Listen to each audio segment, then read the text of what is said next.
মুকুটিৰ কাৰণে বহিবৰ কাৰণে দিছে তাত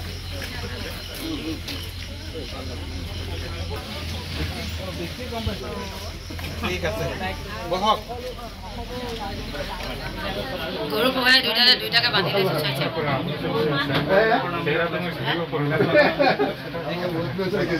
মহিলাবিলাক কোনখানকে আছিল মই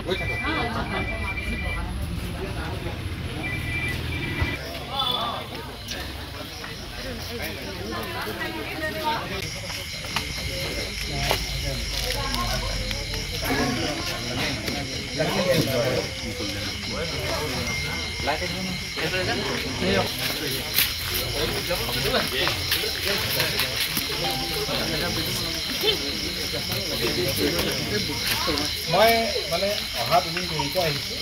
কিন্তু লগত ওচৰে পাজৰে থাকে আপোনালোকে সকলোৱে জানে কিন্তু বেয়া কাম কৰিলে মোৰ ওচৰত থকা কোনো মানুহ মানে মোৰ আপোন হ'ব নোৱাৰে মই কৈছোঁ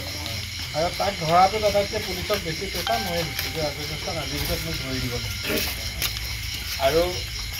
মানুহ আমি ৰাজনীতি কৰা মানুহ বহুত মানুহ আমাৰ আশে পাশে থাকে বেয়া এইটো কামত মই কোনো পক্ষে সমৰ্থনটো বাদে আপোন নকৰোঁ আৰু এটা কথা খোলাকৈ ভৱিষ্যত জীৱনতো ৰাজচেষ্টা কেতিয়াও মোৰ আশে পাশে আহিব নোৱাৰে সেইটো খোলা নাই মোৰ লগত বেয়া কাম কৰিলে কাইলৈ যদি সঞ্জীৱ বৰুৱাই বেয়া কাম কৰে মই এই দিবলৈ 2 মিনিটো চিন্তা নকৰোঁ মোৰ লগত সঞ্জীৱ থকা চবেই জানে কিন্তু মই নিজে বহুত দুখ পাইছোঁ মানে সেইদিনা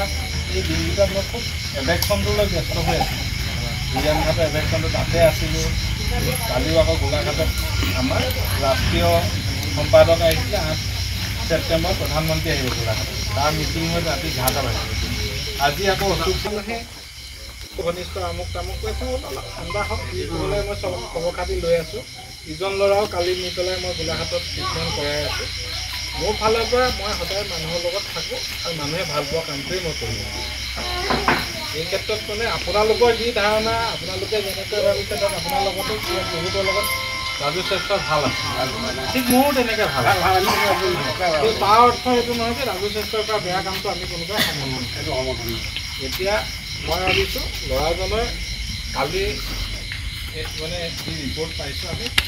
ঠিকেই আছে মোটামুটি চিকিৎসা হ'ব তথাপিতো ভিডিঅ'ত খৰচ পাতি হয় মই দি দিম আপোনালোকে গুৱাহাটীত নি এবাৰ ভালকৈ চেকআপ কৰিব হ'ব কালি নিয়া মই আজি টকা 50,000 দি থৈ যাম আজি দাদাক দেউতাকক দেখুৱাই ধুনীয়াকৈ দেখুৱাই কিনে ভাল ডাক্তৰ প্ৰাইভেট চেকআপ কৰিব লাগে যদি কৰিব লাগে লগত গৈ ট্ৰিটমেণ্টখিনি গুৱাহাটী ডাক্তৰৰ কামখিনি চেণ্টাৰৰ কামখিনি কৰিব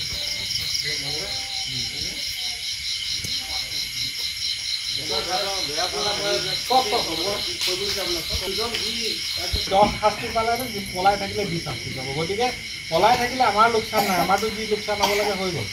যিমানে পলাব তেওঁলোকৰ লোকচান হ'ব